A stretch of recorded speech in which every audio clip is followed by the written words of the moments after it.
I was in a toxic, borderline abusive friendship with a girl from the ages of 9 to 12. Here's some background information to give you a little understanding as to what my life was like back in the late 2000s, early 2010s. I grew up in a very tumultuous household. My parents hated each other, and my extended family, along with my immediate, were plagued by mental illness and drug addiction. So, needless to say, I was a very anxious child who was drawn to unstable people, and suffice it to say, they were drawn to me. I was a shy 11-year-old girl who, like many others before me, used the internet as a way to vent my frustrations and anger about my home life. This was the time where AOL was the main source of communication used between friends, and I was no stranger to this, along with MySpace and Facebook. However, I wasn't like the typical preteens of this era, or so I thought. I kept my profiles private, never accepted a follow or a friend request that I didn't know, and never shared my location on these said profiles. This is the part where I introduce Tanya. Tanya isn't her name, of course, as I don't want to use her real name in case she just happens to read this thread, watches the YouTube channel, or listens to the podcast. So we'll just call her Tanya. Tanya and I met in elementary school, one of the points in my life where my family situation was quite volatile, and in retrospect, I think she sensed this.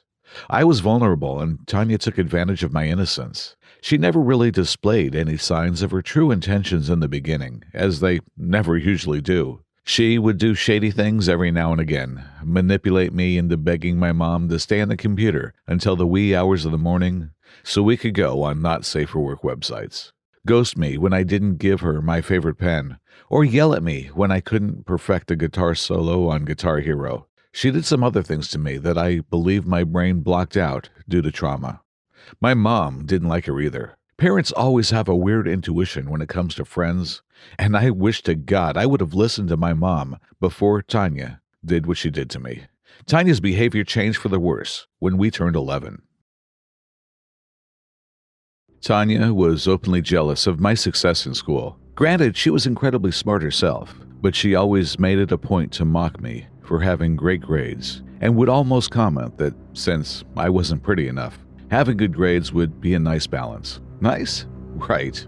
It took me a while to build my self-esteem up after all the snide remarks she would make about my weight and my face, and only now, as a 22-year-old, do I think that I'm beautiful and have a wonderful figure. Anyways, back to Tanya. As a result of her jealousy and growing resentment towards me, she began to plot my downfall. I made no exaggeration either. This girl literally tried to ruin my self-worth even more than she already had. It started in 6th grade. Tanya and I were remarkably close that year, and I wanted to do everything with her. We would talk all day in school, and we would chat all night on AIM. On one particular evening, Tanya and I were talking about boys. Being that we were hormonal preteens, our conversations would usually turn onto who we liked in school that day. Being that I had a horrible relationship with my father, I didn't really trust boys, even from an early age, so it was rare if I developed a crush on one. I remember Tanya and I's conversation going a little something like this. "Do you know Mark, the kid in class?" "Yeah, why?" "I heard he likes you." "What? No way." "Totally. He told me. You want me to talk to him and give him your username?" "Yes, of course." "Oh my God, thank you, Tanya." My heart was racing. A boy liked me? Impossible. When Tanya told me that she would give Mark my username for AIM, I nearly exploded in my seat. 11-year-old me couldn't believe I was going to have my first real boyfriend. How wrong was I? Fast forward to the next night. I was getting ready for bed when I heard the famous AOL ding sound off on my iPod Touch. You know the sound I'm talking about. When I checked the notification, it was a message from MarkyBoy99. I don't remember his username, so we'll just go with something like this. I turned red. Tanya had really talked to Mark and gave him my user. She was truly the best. He messaged me with the usual, "Hey," emphasis on the 3 Ys, and I responded, "Hey." I didn't want to come off as desperate, so I only used 1 Y. Not even 1 minute later, he messaged me back. We talked all night about everything. Our days, how school was, what type of silly bands we liked. Typical 11-year-old stuff. I have to admit, I was smitten right off the bat. I think it was partly because I had never really had a boy like me before, and the other part being that my self-esteem was so low that I never thought a boy would be capable of liking me. Also, it could have been because Mark was one of the most popular boys in school at that time.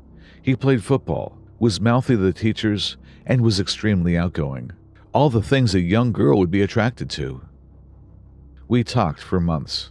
My puppy loved growing for him more and more every time we chatted. Of course, I never spoke to him on the phone, nor did I get his phone number, because why would you do that, right? All the while I was speaking to him, Tanya would be gassing me up, telling me how proud she was of me, and that I deserved a boyfriend. My suspicions of Mark only began to grow when I attempted to approach him during school hours. Again, I had anxiety, so I would never really speak to Mark outside of AIM. When I went to talk to him, Mark looked confused, as if he'd never had a conversation with me before in his life. He turned away from me on the playground and walked to be with his other friends. Huh? Weird. This wasn't like him. He was usually so chatty with me online that I expected him to welcome me with open arms in person. My ego was bruised. My little 11-year-old mind tried to rationalize this behavior by chalking it up to him not wanting to talk to the nerd since he was so popular and that he just preferred to keep our relationship online. I told Tanya the news, and she seemed to be generally heartbroken for me. She was just as angry as I was and vowed to confront Mark later that day during music class. I was happy. Tanya had my back as far as I knew. She was going to tell Mark off about him being a total jerk to me. Well, it worked. Later that night, I got a message from Mark telling me how sorry he was for ignoring me and that he was just going through some family things. Back in love I was. I didn't care that Mark ignored me during school. I didn't care that he rejected my advances in person. As long as I had him to talk to online and Tanya's support, I was fine. I even told my mom about him, and she was extremely happy for me as well. Another month passed, and it was March 31st, 2011. Mark messaged me and told me that he had something very important to tell me the next day. The anxiety began. What was it? What did he have to tell me? At that point, I considered myself and Mark to be dating, so I was anxious that he was either going to break it off with me or that he was going to make us public in school the next day. I told my mom and Tanya, almost on the verge of tears with how excited and nervous I was. Well, the next day, April 1st, 2011 rolled around, and this is what followed. It was around 7 p.m., and I was on Club Penguin as I usually was, until I heard a familiar ding. It was Mark. It was time for the news I'd been waiting for all day. Hey, babe. Oh my God, hey. I've been waiting for you to chat me all night. Sorry, babe. I was at practice. Are you ready for the news? I was shaking with anticipation at this point. Even writing this now, a whole swell of emotions are resurfacing. Yes, of course. It was then that Mark sent me a picture. I opened it, only it wasn't Mark. It was Tanya, and she was holding a handwritten sign that said, Happy April Fool's Day, XD. At first, I started laughing, and I mean it was an ugly laugh. Of course it was a prank. Tanya had gotten me so good, right? Right? Well, wrong. It was then that the realization hit me that I started to sob. I felt betrayed and like a loser. Tanya had been behind Mark all along, and she had been planning this big joke since October of 2010. She had been so jealous that she pretended to be someone else and string along my emotions, which she knew I was already in a rough place mentally. She told me that I was stupid to even think that Mark would even like me in the first place, and that I was dumb for not asking for his number. Tanya had been at this for 6 months. An 11-year-old girl plotted Mark, used him to make me think that a boy liked me, and tricked me into believing that I had a boyfriend, all the while telling me when we hung out that she was happy for me, and that Mark and I were a cute couple. I told my mom, who then called her mom. My mom was livid, to say the least. She told Tanya's mom to tell her daughter never to speak to me again. I was crushed. My best friend of 3 years had catfished me because she simply wanted to play a joke. I was loyal to her, and she toyed with my emotions because she could. Tanya had tried multiple times to guilt trip me into being her friend again in the months that followed, leading into 7th grade. One of the more memorable and honestly messed up times when she messaged me a few days after my birthday in August to tell me that her mother had just died in a horrible car crash. Her body was dismembered and they could only find her head and wedding ring. As anyone would be, I was in tears. Tanya's mother was nothing but lovely to me, and learning that she died in such a violent way crushed my soul.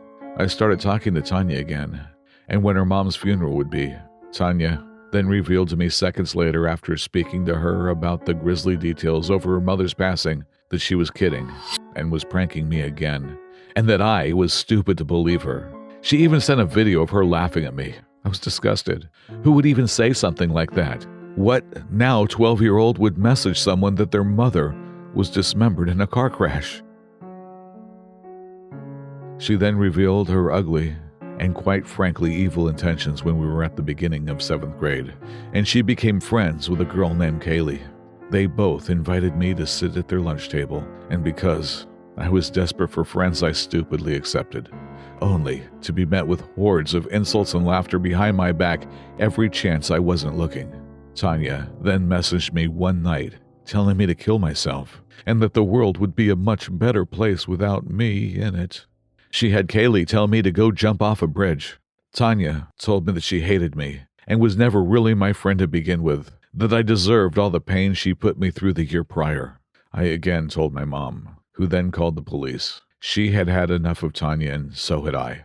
For 4 years I put up with Tanya's malicious behavior, and I just couldn't handle it anymore.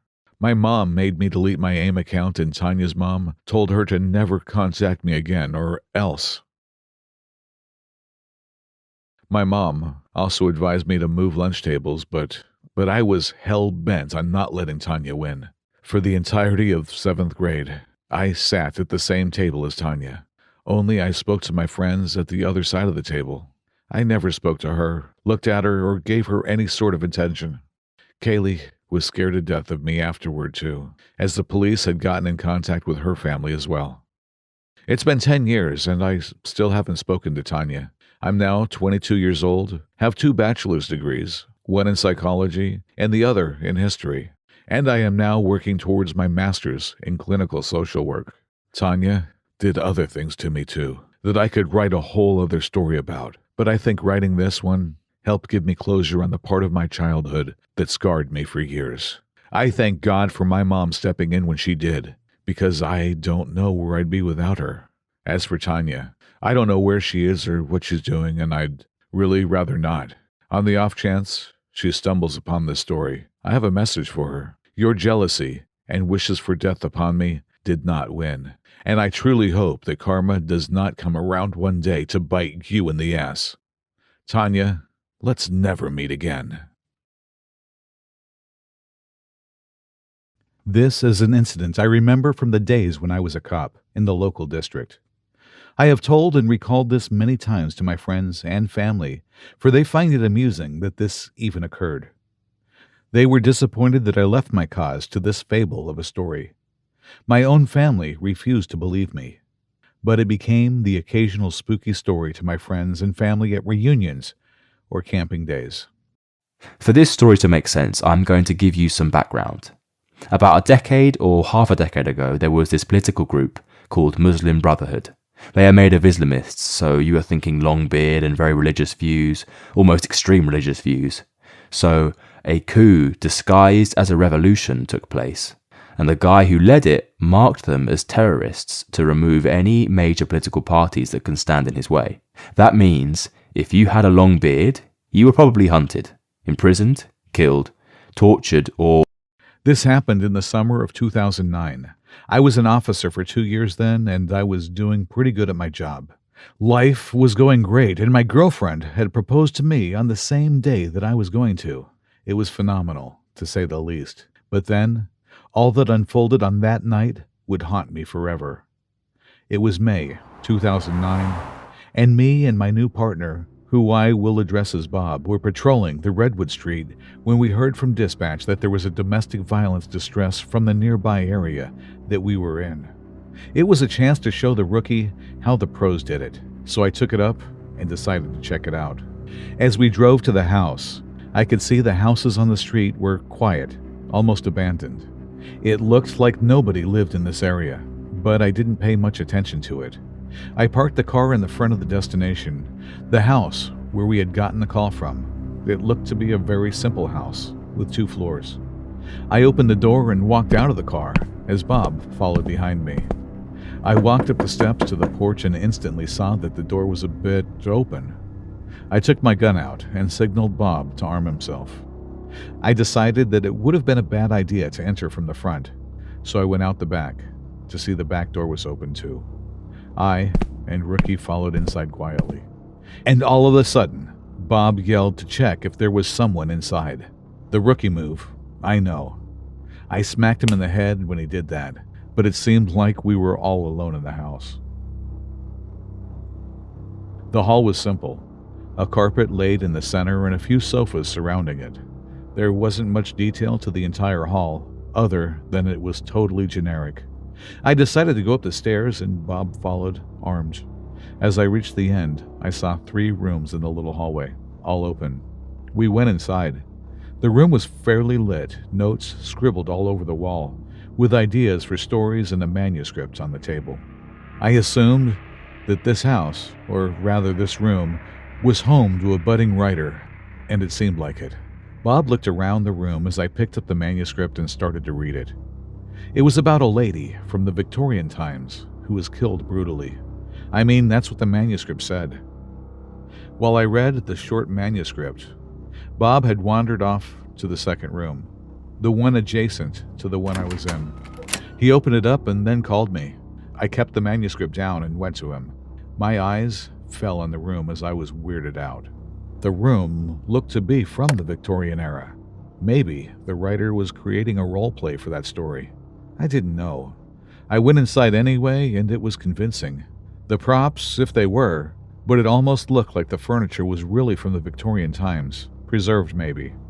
Nonetheless, I went out of the room to check the last room that was closed. I opened it up as Bob took his gun out, preparing for the worst. We couldn't take any risk, after all. We were in an unknown house. The door opened, and we could only see darkness. The room was broken. The darkness engulfed it. There were no lights in the bulb sockets. It seemed like there was no power either in the room. It was just utterly broken. Maybe it was being remade. Bob and I checked out the room and found nothing odd. Just a couple of paint buckets and brushes. Nothing out of the ordinary. We closed the door behind us as we went out of the room. I went into the first room only to see that something had changed. There was a Polaroid camera on the bed. "Was this camera here before, Bob?" I said, as I looked back at Bob, as I might have missed a detail or two in the room. But he shook his head in a not knowing manner. I looked at the Polaroid and, as I picked it up, it started to work. The noise of a picture printing out. As it soon did, the picture fell on the bed, as I didn't grab it in time.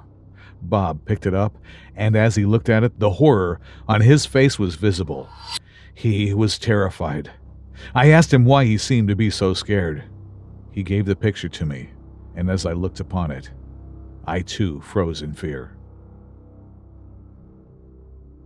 It was a picture of us getting out from the cruiser, taken from the window of this room. I was terrified. How could this happen? There was no one in the house to take this picture of us arriving. Nonetheless, in the time I thought about it, the camera printed another picture. This time, it was of me and Bob in the Victorian-styled room, but it was angled from the wall. You could see the spiral stairs behind and the hallway, but that's not what froze me in fear. When I looked at the corner of the picture, I could see a shadow crouched down in the corner of the small hallway behind the door, peeking at us. It was getting harder to breathe, and I showed Bob the picture. He was in another expression. Terrified was an understatement. The camera printed out another picture in the meantime. This time, it was of us being in the dark room. I could see us both exploring the room in the dark, as there was a figure in the corner. It was a woman, dressed in Victorian-era clothes. I froze. As I looked at her expression, the inhumane grin spread right through her cheeks. It was animalistic, but how didn't we notice it? The camera printed another picture. This time it was the third room's door opening and the hag of a lady walking out. As the camera finished printing this, we heard the door open and made the run. We didn't look back. We just ran with all the power we had. I opened the car's door and sat in as Bob closed his door. I started the car and threw the camera in the back as he sped out of the block.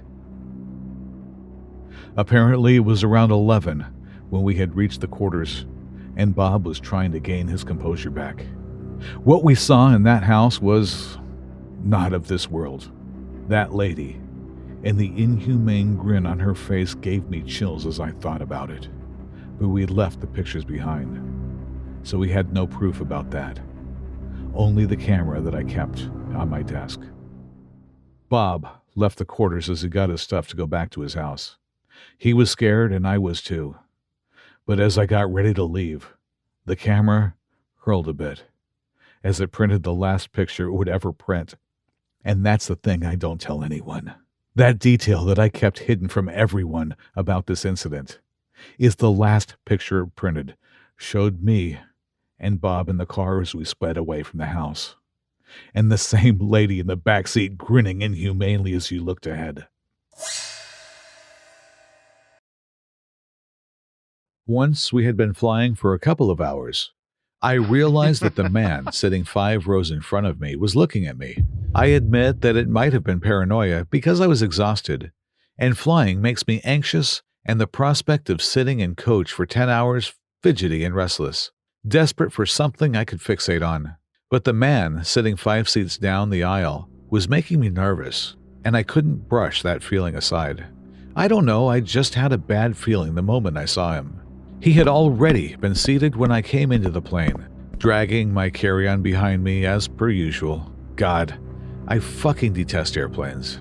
I was stuck in the narrow corridor waiting for the guy in front of me to stop struggling with his oversized luggage inside the overhead compartment, his wife cursing angrily at him in quick Spanish. I looked away, trying to keep my irritation under control.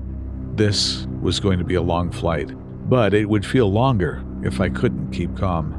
That was when I met the man's eyes. I couldn't begin to describe them. He had one of those normal faces, nothing remarkable or memorable about it. Plain brown hair, plain brown eyes, not too thin, not too fat. I don't even think I could easily pick him out of a lineup.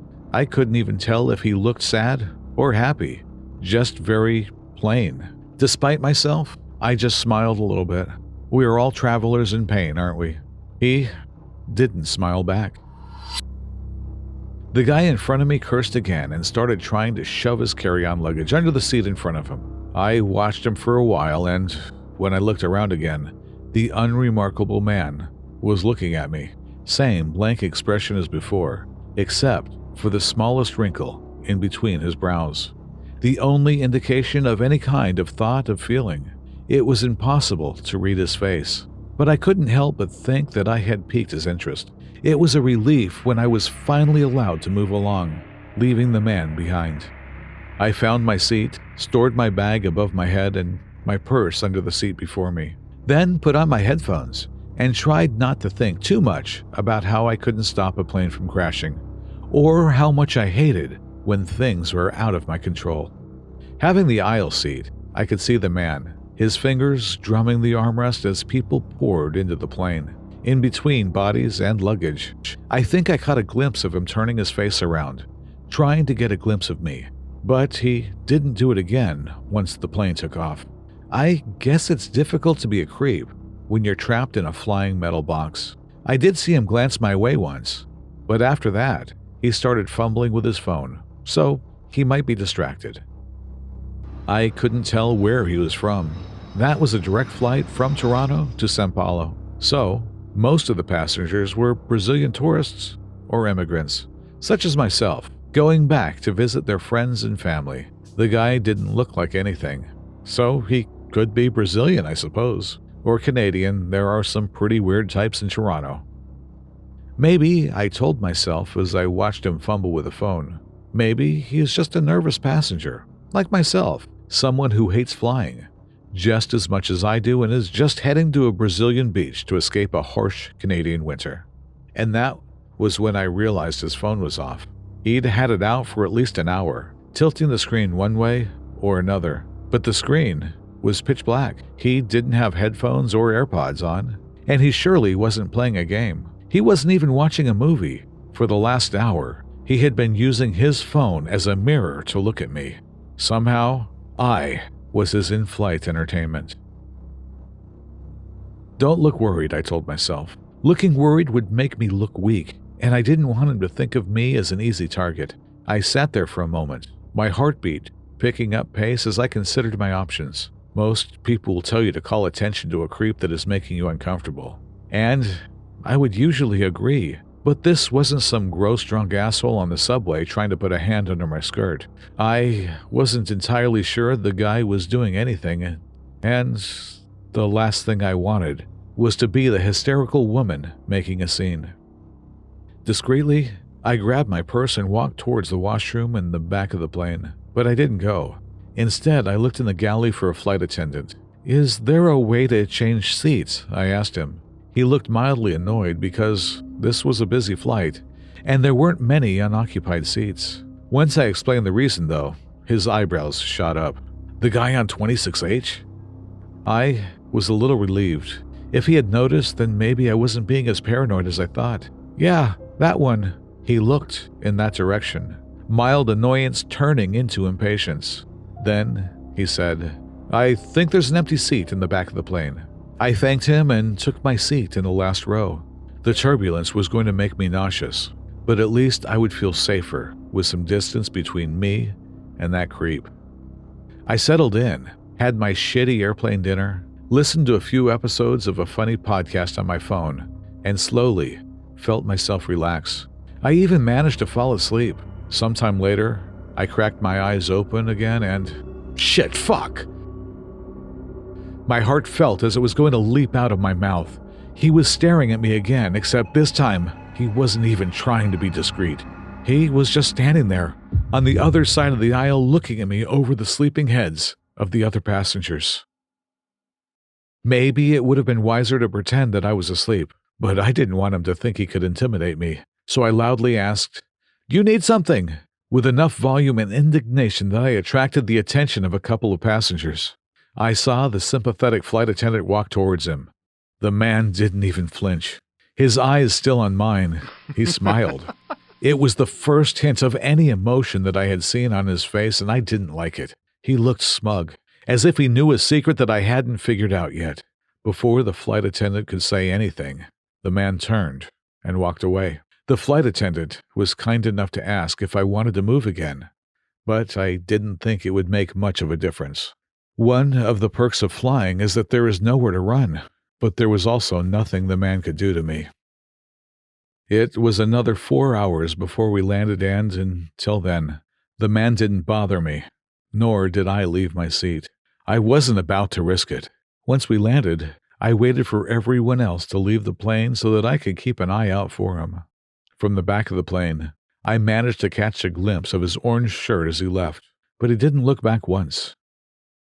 Once I knew that he was gone and the aisles were finally clear of other passengers, I thanked the flight attendant and went back to my original seat to fetch my carry-on luggage. I wasn't in a hurry to catch my connection, which would depart in 3 hours, but the Guarulhos International Airport is one of the least reliable airports I have ever seen. Once I got my luggage, I would have to go through customs, then check my luggage again, then rush to the other side of the airport to catch a domestic flight, all of which should take me at least 1 hour, if not more, depending on how many people were flying. I was worried about all of that, but all of those worries faded away because I realized something while taking my carry-on from the overhead compartment.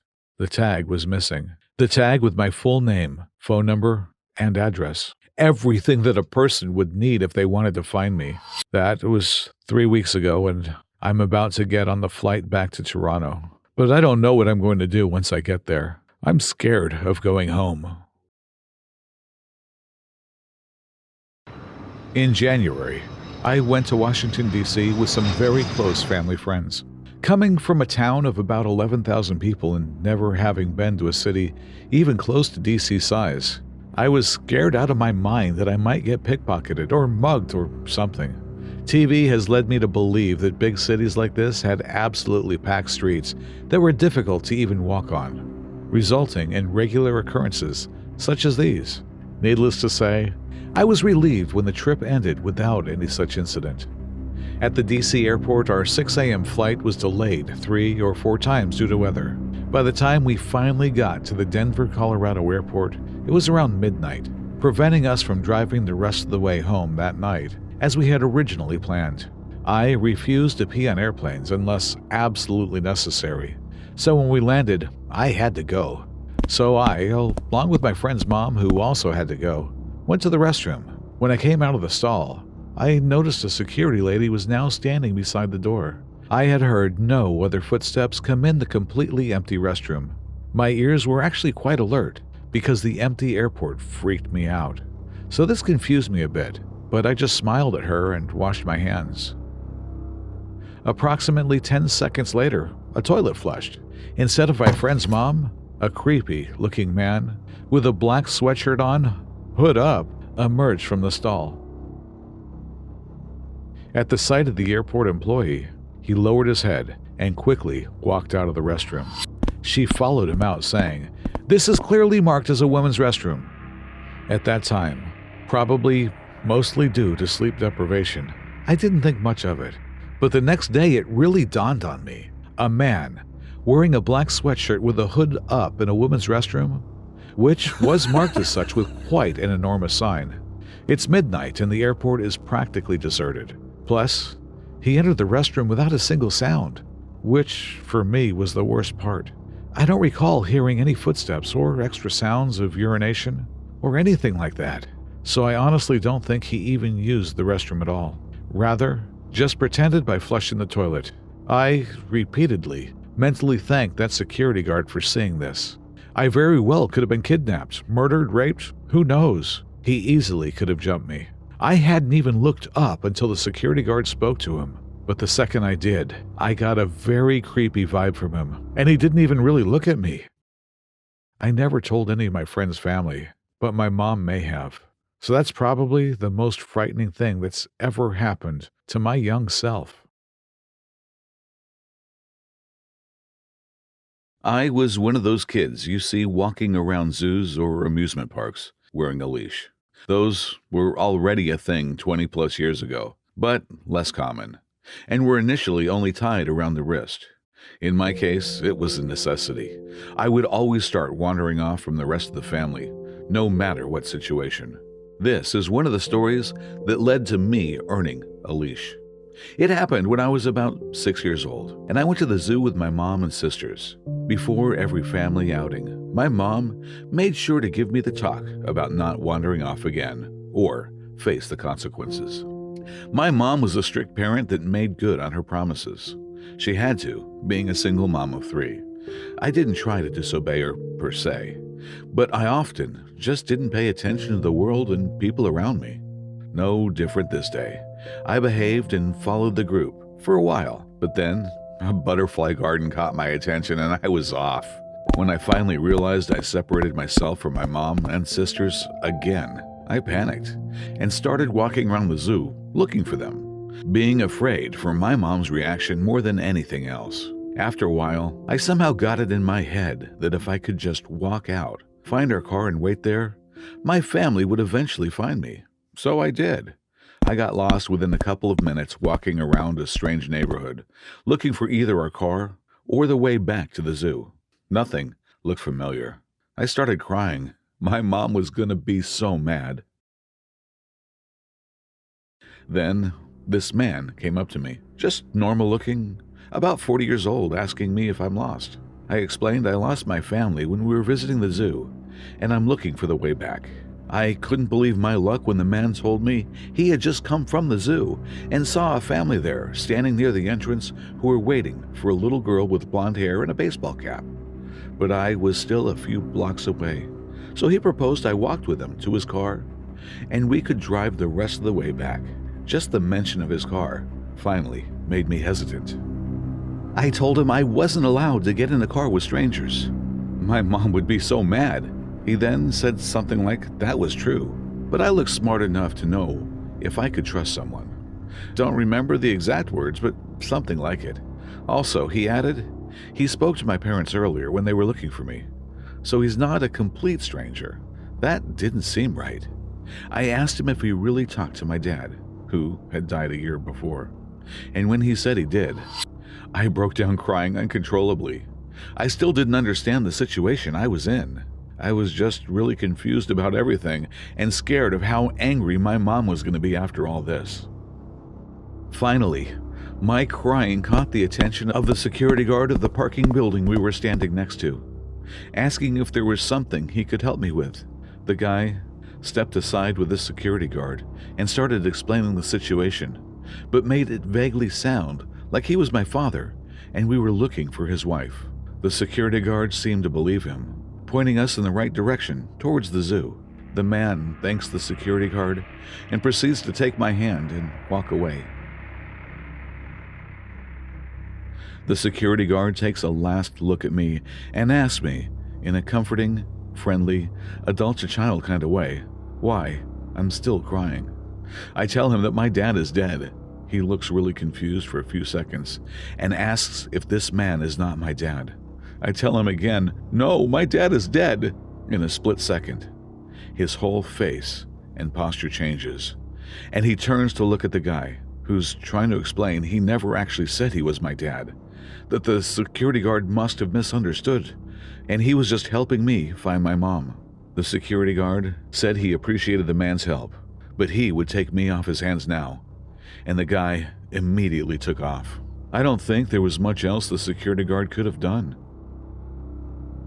I explained the whole situation, and after making a phone call, he walked me to the entrance of the zoo, which was just around the corner from the parking building. From there, we were brought to the security's office where my mom and sisters were already waiting. I feel extremely lucky for the security guard being at the right place at the right time that day, and very grateful for the extra second of time he took that could have made all the difference.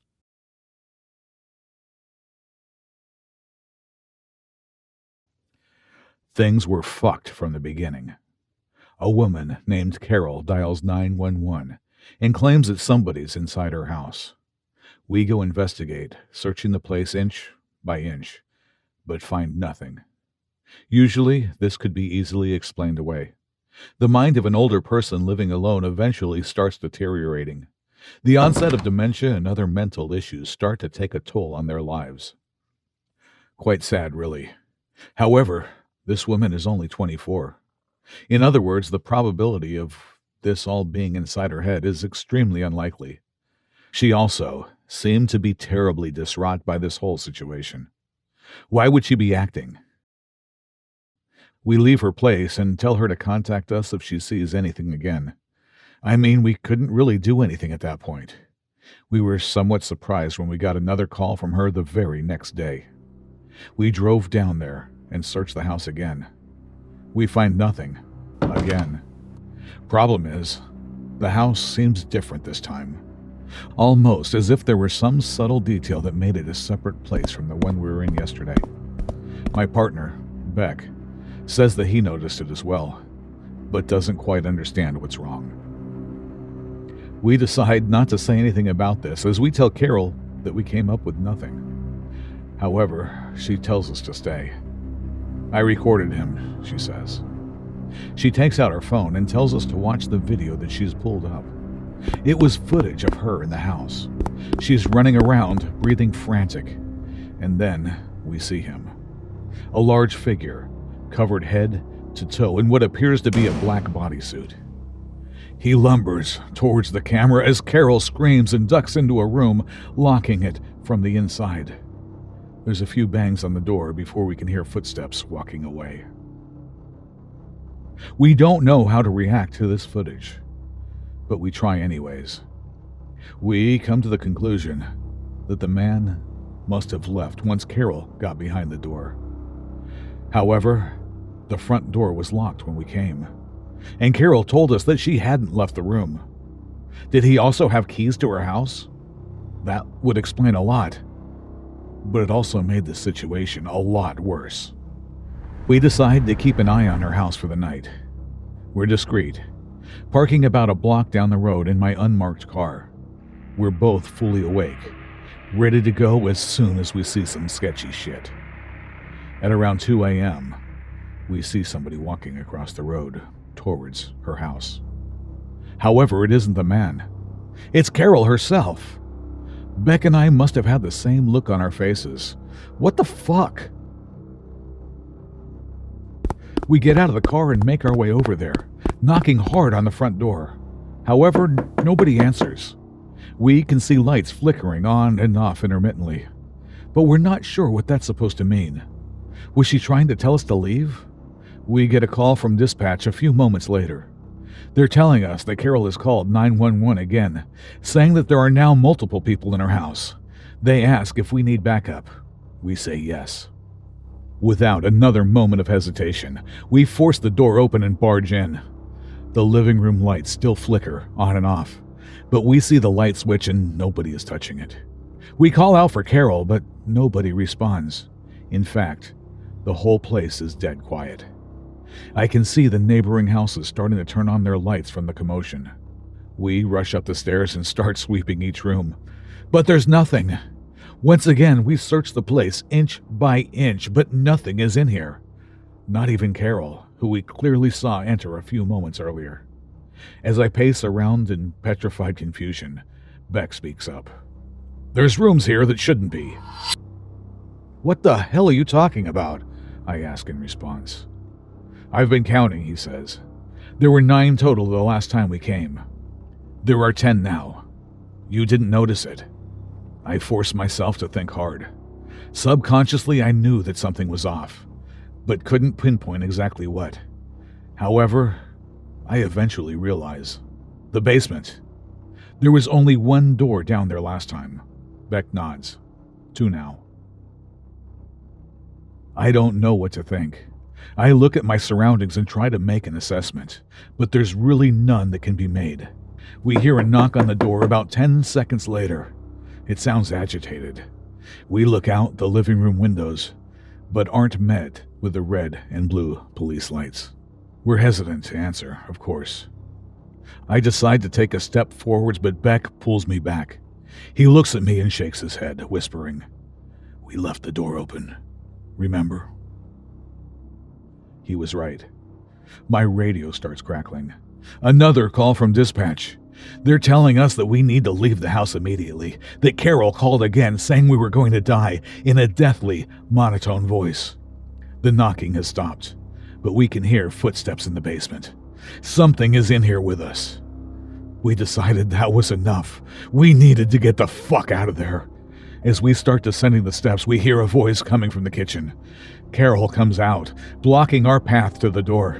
She looks detached with blank, beady eyes staring right at us. "Did you find him?" she asks, without any semblance of emotion in her voice. "I think he might be in the basement. Why don't you go check?" Beck and I are frozen in shock. She just keeps looking at us, gesturing towards the basement door every now and then. The footsteps down there sound like they're running in circles now. We ignore her request, abruptly brushing past her and bolting out of the front door. The backup still isn't here, so we decide to just get into our car. However, we see somebody down the street peering through our driver's side window. He's large, dressed in what appears to be a black full bodysuit. He looks away from their window and directly at us. It's hard to tell from this far, but the suit doesn't seem to have any eye holes. Beck speaks up. "Sir, please step back from the vehicle." His voice cracks in the middle of the sentence. He's terrified. As soon as Beck stops talking, the figure starts running towards us. It's fast. Too fast. In the time it takes for us to pull our guns, we've realized that it's actually moved past us into the house. We waste no more time running into the car, locking the doors and waiting until backup arrives. When it finally does, we're extensively questioned while what appears to be a SWAT team searches the house. However, It isn't the police chief asking us. Instead, it's some guy in a suit that we've never seen before. He asks us things like how many doors were there in the house and what did Carol look like exactly? And did we ever see a man with one eye wandering around? We answered inconclusively to pretty much all of them. We have no idea what the hell's going on. At one point, we see SWAT members carrying multiple stretchers outside and loading them into their truck. Not an ambulance, mind you, but their own truck. Eventually, the man who is questioning us tells us to go home and to report to our station as usual. He tells us not to worry about what we've seen here. I don't know how he expects us to do that. We drive back to the station in complete silence. As we park, Beck finally lets out a sigh. Jack is fucking crazy, dude. I look at him in confusion. What are you talking about? Who the hell is Jack? He reciprocates, an equally confused stare at me. What the hell are you talking about? The dude who owns the house. What? It was a lady named Carol. How'd you forget already? We hold each other's chaotic gaze for what feels like a minute, but we say nothing further. We both silently exit the vehicle and start heading our separate ways home. We both know that there's something terribly wrong with the other. I try not to think about it too much as my head hits the pillow. I manage to drift off to sleep about 3 hours later, only to be woken up immediately by the telephone. Barely coherent, I answer it. We need you. A woman dialed 911. Says somebody's in her house. My heart sinks slightly. It sinks completely when he tells me the address. It's Carol's. I hang up the phone and slump into the bed. I just want this nightmare to end. I was just clearing out the old tapes from the precinct storage room. There was no one around, so for my own amusement, I decided to listen to some old interviews with witnesses and suspects. I popped quite a lot of them into the record player, one after the other. A few of them were quite entertaining, like the one or two sorority girls having been caught in a vicious purse-wielding duel to the deaths. For obvious reasons, I stayed away from the homicides and other serious stuff. Soon, after sitting through a few more, I came across this one, just marked Harris. My curiosity got the better of me, so I popped it in. This tape was the one that made me finally quit my job. I had been wanting to quit for a while, but this one really was the last straw. I did not want to be reminded that stuff like this had ever taken place. I have transcribed the entire tape onto here. Forgive me for any mistakes. I just wanted to get it out as quickly as possible to share it with someone. I'm not even sure if I'm allowed to use the full names. Don't bother Googling them. You won't find anything. Believe me, I tried. Loud sound of a fan whirring. Someone coughs audibly. A chair creaks as someone sits down. Okay, so we're here with... Can you state your full name for the record, please? Desmond Harris, but Mama used to call me Des, actually. So you can if you want. Or I'll go with Mr. Harris for now. So, Mr. Harris, can you tell me what happened right from the starting? The starting? Yes, the starting. Well, it all actually started when I first returned home to my mama. She had been sick lately, so I wanted to take care of her. Your home, as in... It's a little town called Redacted. It's right next to this city. You should visit sometime. The people are really friendly. I remember one time I accidentally got stuck in one of the trees and there was no one home, so I just screamed, hoping someone would hear me. Mr. Harris, if we could get back to your story, please. Yes, of course, all right. So as I said, I went home to my mama. She was right delighted to see me. I mean, she even already had my favorite breakfast made, despite not having known I was going to be there. I always knew she had perfect intuition. And when had you reached your hometown? November 31st, 2003. Yes, that's it. Mr. Harris, there is no November 31st. There isn't? Oh, I'm sorry. Then it might have been December 1st. I do always get my dates mixed up. It's a real problem. Someone laughs awkwardly. Okay, so she had my breakfast set up, and she had this huge, giant grin on her face. That was when I started suspecting that something was wrong. You suspected something was wrong because she was smiling? Not smiling. She was straight up grinning. Mama always smiled so daintily, so softly.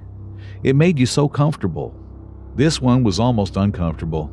I did not think it was her. It was that parasite. Parasite?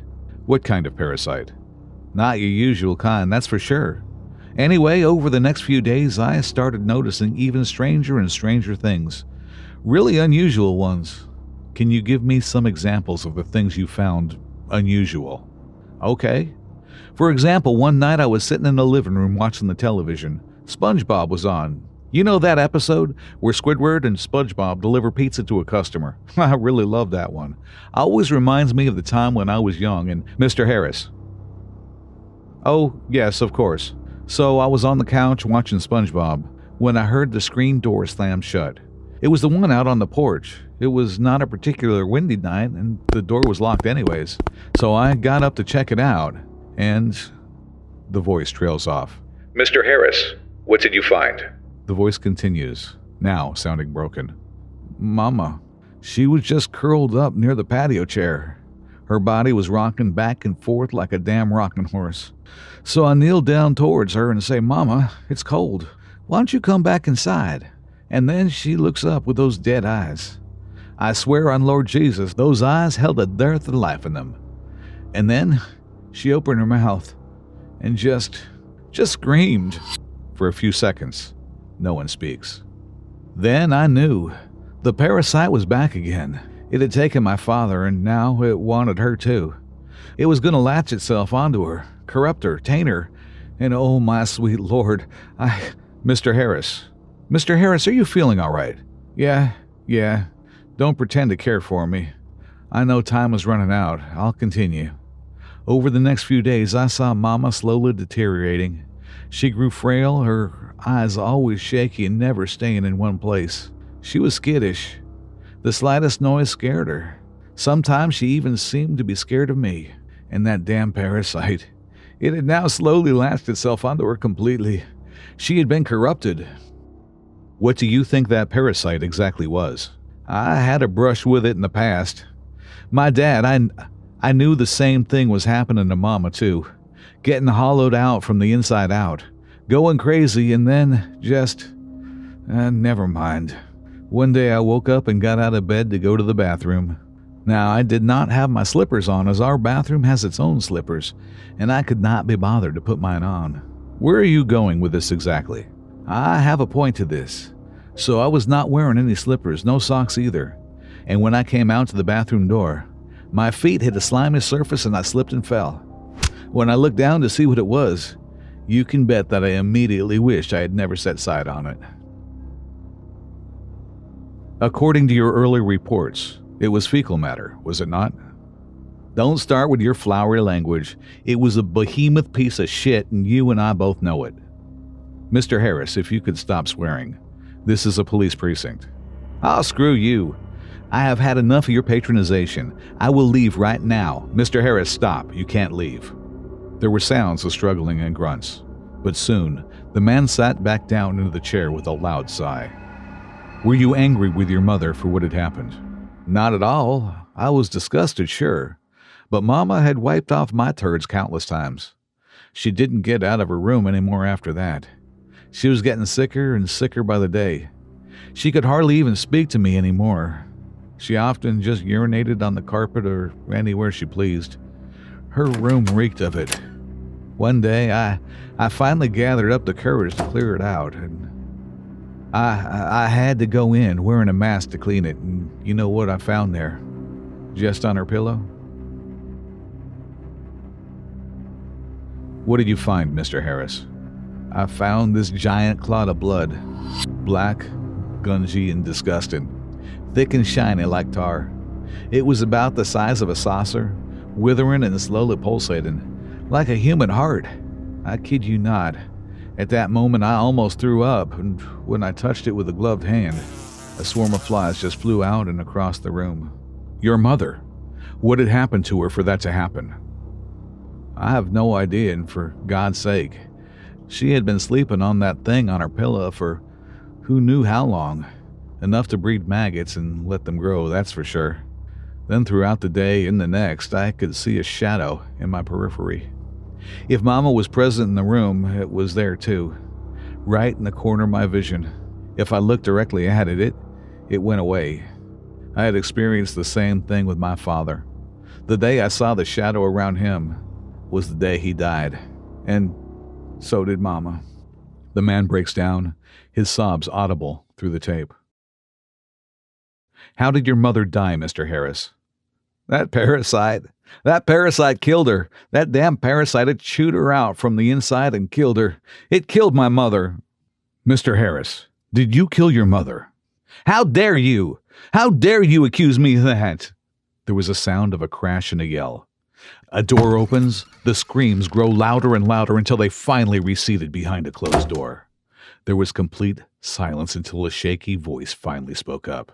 This was Officer Brighton with the suspect, 56-year-old Desmond Harris, who has been charged with the murder of 72-year-old Greta Harris by slow poisoning. He has also been accused of having murdered 47-year-old Terrence Harris 30 years ago, the investigation of which is still underway. The defense pleads not guilty by reasons of insanity. First, I would like to point out a few things considering that most of Reddit is American, and they have a riot right now with some being pro-cop or anti-cop, and I don't really want people to say screw cops, or for a good cop to read this and think they are being attacked. This story takes place in Egypt, and like in any place, some cops are bad. Also, the title is a little weird, but hopefully you will understand as we descend into the story. 2 to 3 years ago, I was 20, just an Egyptian guy studying law in the nightmare period of finals, barely getting any sleep or any showers. This is important because that meant my beard grew a lot and looked nasty, and my hair puffed into soft curls, and I pretty much looked like trash. For this story to make sense, I'm going to give you some background. About a decade or half a decade ago, there was this political group called Muslim Brotherhood. They are made of Islamists, so you are thinking long beard and very religious views, almost extreme religious views. So a coup disguised as a revolution took place, and the guy who led it marked them as terrorists to remove any major political parties that can stand in his way. That means if you had a long beard, you were probably hunted, imprisoned, killed, tortured, or a mix of all of them.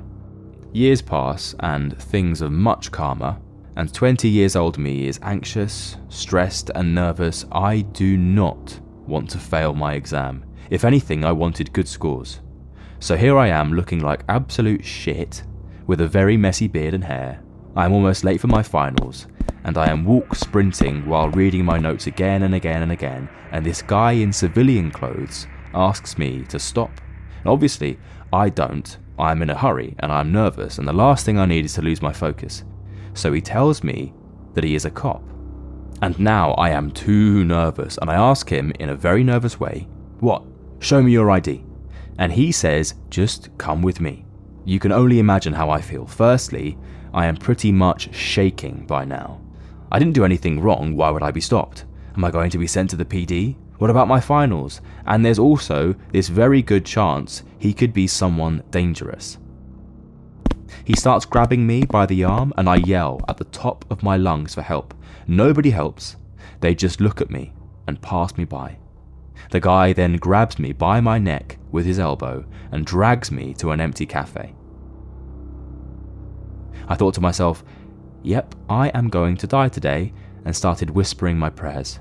I get told to calm the fuck down, and they sit me down, and the supervisor and his team, they are all in civilian clothes, and the supervisor basically yells at me. Either shut the fuck up, or I will send you for 3 hours of investigations at the department. Your choice. I am now shaking and almost on the verge of tears. It was a humiliating experience. They take my ID to inquire about it, and I keep explaining I have a law exam that I need to get to, so they tell me to stay still and be quiet, or they will make it take longer. Luckily, one of the cops was very kind to me. He kept asking me questions about the exams and looked at my notes to talk to me about it, and was just very nice. Here's the thing. I had no idea why on earth am I being searched up. At least I didn't until they dragged another much older person, but with a long, and I mean Gandalf long beard, and they asked him about the Brotherhood. And then they asked me, why have I grown my beard? To which I replied with, I don't really have time for hygiene, I have finals. Then they asked about my family and asked if I had any relatives or if I knew anyone who was with the Brotherhood. I told them that I do not know anyone and that my family and I tend to keep to ourselves. When I realised where this was going, I decided to show them my phone. I mostly had rock and metal music, and the people here have the misconception that metal is the devil's music. It was worth a shot, and I don't think they would have accused me of being a devil worshipper. They finally finished checking me on the database and gave me my ID back, and they literally asked me a question that left me speechless. Why did you scream for help? I can't really tell them it's because they dragged me forcefully, can I? So I just told them I got mugged this way before, and they literally all just laughed at me. I ended up apologising to the supervisor because it took place about 10 minutes away from where I live, and the last thing I need is being a target. I finally made it to the exam room, but I am a whole hour late. I couldn't enter with the notes, so instead of stashing my notebook, I was too angry, so I just threw it away and entered. I solved all that I could, but honestly, I didn't have the focus.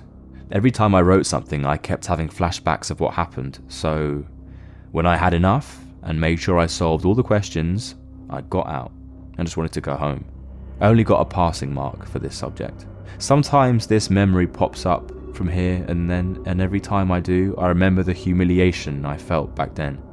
I don't think I could have done anything differently back then, which just makes it worse because that probably means if I am faced with the situation again, there would be nothing I can do unless I have higher power than them. So this happened probably around 10 to 11 years ago, when I was 15/16. For a little backstory, the legal drinking age in my country is 18. So if you want alcohol and didn't have fake ID, or a parent to get it for you, then you had to wait around outside the off-license, liquor store for the Americans, until someone came by who agreed to go in and purchase the alcohol for you. So we waited around, found someone who was willing to go in and buy our alcohol for us, and got him to purchase a few bottles of vodka for me and few friends, 2 of which I was with, and the others we were meeting after we'd done this. Now, as it was around 6 p.m, we decided it was too much of a risk to decant our vodka into less suspicious-looking bottles in the middle of the street, as it was very busy, so we did what we would usually do in this situation, and found a nearby food place to quickly run in and use the bathroom to decant our alcohol so we could be on our way. This time, we chose to do this in a nearby McDonald's we'd done it in before, so we knew it was a safe bet. So we go into McDonald's and head straight for the bathroom, as we'd done a million times before. As we get into the bathroom, me and my other 2 friends, we'll call them Harriet and Cara, all occupy one cubicle to get the job done and get out and back to our drinking ASAP. And as I previously mentioned, we'd done this lots of times before and usually opted to come in to this McDonald's, as it was usually busy, which meant no one paid attention to 3 teenagers running straight into the toilet without purchasing anything. So anyway, we're all in there doing our thing when I could suddenly hear a lot of shifting and moving around above us. I figured it was possibly the air conditioning and opted not to tell my friends, as I thought it would freak them out. We get the job done, and as we're about to leave the cubicle, we hear a giggle and, "Where are you girls off to?" I was presenting as female at the time. I looked up and see the forehead and eyes of a male who looked to be about 30 just staring out from underneath a tile in the ceiling that he'd slightly lifted. We were all in shock, just staring at this guy who proceeded to giggle down at us and ask our names, where we were going, and if he could come. We're all in shock because, let's be honest, who really expects there to be some random guy in the ceiling of a McDonald's? Being a teenager who thought I was untouchable, I proceeded to tell the guy that he was a perv and to fuck right off. The guy seemed to enjoy this, and giggled a little more, still shifting around in the ceiling, never taking his eyes off of us. Now I should probably mention that along with pouring our drink into other bottles, we pre-rolled a few joints, so we were terrified to alert anyone at this point, as we were young and terrified of our parents finding out. The guy still staring at us proceeds to ask questions like, "What age are you guys? Where do you live? Can I have some of your drink? A smoke of your weed?" Still all the while twitching and fidgeting overhead. He then started to lift the tile, and as we were all stuck in a cubicle with this guy above us, we knew the only way for him to get down was to come down directly on top of us, so we noped out at that point pretty quickly. We went outside and discussed what we were going to do, and I decided to go back in and alert someone, as it's a very busy McDonald's, and I knew there would be women and children in and out of the toilet until closing time. I didn't want to risk that creep staying up there just to spy on them, especially since I knew he was there and had witnessed his behaviour firsthand. So I go in, tell a member of staff that I'd been in the toilet for a long while taking a phone call. Terrible lie, but my 15/16-year-old brain was too scared to tell the truth in case they alerted the police, and that's when the guy had appeared, and to my shock, they were completely unsurprised. They were just pissed off more than anything. I seen a few male members of staff enter the toilet, and I figured they could handle it from there, so I went on my way. We still went into that McDonald's, but never had any encounters with Ceiling Guy again. We're not even sure if the guy got caught, as we didn't hear anything about it afterwards. So, to the creepy guy in the ceiling watching the girl's bathroom with a bird's eye view, let's not meet ever, ever again. A couple of months ago, while house-sitting/dog sitting for my parents, I had an eerie feeling. As an obsessive ID channel watcher and younger female, I played it off as paranoia. During these few days, whenever I took the dog out, he suddenly began sniffing areas he never sniffed before, particularly under each of our windows. And thankfully, it's because of him that I discovered 2 larger footprints under a window that looks directly into our living/dining room. Around this time, about 2 months ago, I noticed a man walking up and down our street that I'd never seen in the entirety of my life. Small, Midwestern town. He also had, in my opinion, odd mannerisms, prolonged eye contact, continued staring and craning his neck as he walked by, and never returned my smiles, hellos, or waves. Eventually, I became irritated due to how creeped out I was with both him and the eerie feeling in general, and decided to wave. Upon no acknowledgement in return, other than a cold stare, I got up and acted like I was going to follow him down the street, to which made him walk faster and turn a sudden corner. Never saw him again. Now today, I help my parents out by picking up their dog from the groomers. As it's right up the street and a safe suburban area, oftentimes I don't lock while running errands in town. When I returned home with the dog, I had an unexplained, horrible feeling the minute I walked in the door. Something, maybe a blanket, seemed misplaced. Something was off. I threw a load of laundry on in the basement and quickly stood up and looked around. No one there. Then I proceed to the bathroom to check my makeup, and right then I look down to my left and there's feces in the toilet, with no toilet paper and not flushed. I've been the only one home all morning. I immediately throw back the shower curtain and start shaking. Adrenaline? And when nothing is there, I close the bathroom door and lock myself inside. I called dispatch. They arrived in less than 2 minutes. Searched the entire property. Make me check my laptop to see if any recent search history isn't my own. Interesting. And check the fridge to see if food is missing. All valuables are accounted for. I know this isn't my feces. No one in my family would have a bowel movement and not use toilet paper or flush. I know someone has been here.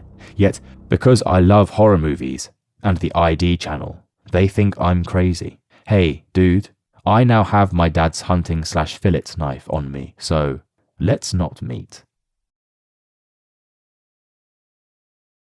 This just happens to me a few nights ago, and I am still shaken up. So bear with me. I am a female bartender at a small cafe that doubles as a venue. During the day, we serve coffee and lunch, and at night we have a full bar with bands, comedy shows, etc. On this night, there was an open mic comedy show. Not a lot of comedians showed up, so we ended up closing up shop early, and I was ready to go home. I had a patron come in and order a single beer during the comedy show.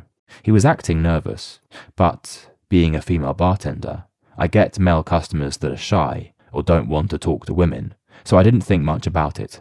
He sat down, sipped his beer, and watched the show. Since we closed early, everyone was pretty much gone, and I wanted to lock up and clean so I could get home. After I escorted the last couple out of the bar and got ready to lock the door, I see the man from earlier walk down the back hallway and into the men's restroom. Not even a minute later, he bursts through the door, yelling, "Hurry! Come back here! I need help!" I stood at the opposite end of the hallway and asked him what was wrong. "The toilet is overflowing. There's water all over the floor. Help me clean this up." I could tell that something was wrong, and I replied, "It's okay, man, it happens. I'll mop it up. I'm just trying to close up right now." He continued to argue with me, trying to get me to come into the bathroom with him, as I stood about 20 feet away down the hallway. Finally, he walks towards me very aggressively and tries to grab my arm. "You need to come back here now," he says. I immediately put my hands out in front of me so he cannot come any closer, and I tell him he has to leave. He walks outside, and I lock the door behind him. I check the bathroom, and it's completely spotless, no water on the floor at all. I flush the toilet and urinal, and they are both working fine. I start to get nervous, and I take my large pocket knife and clip it to the waistband of my pants, just in case. As I'm cleaning our espresso machine and putting toppers on the liquor bottles, I hear a tapping noise. I look up at the front of the store, which is one big window that has a few curtains covering it.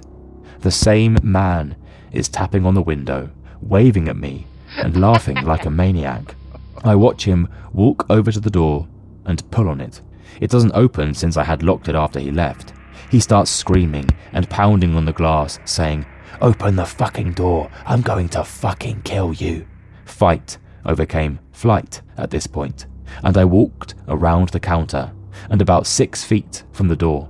I pulled out my knife and locked eyes with him and yelled, "I'm calling the cops, get the fuck out of here." He smiled and walked out of view of the window. At this point, all of my adrenaline just crashed.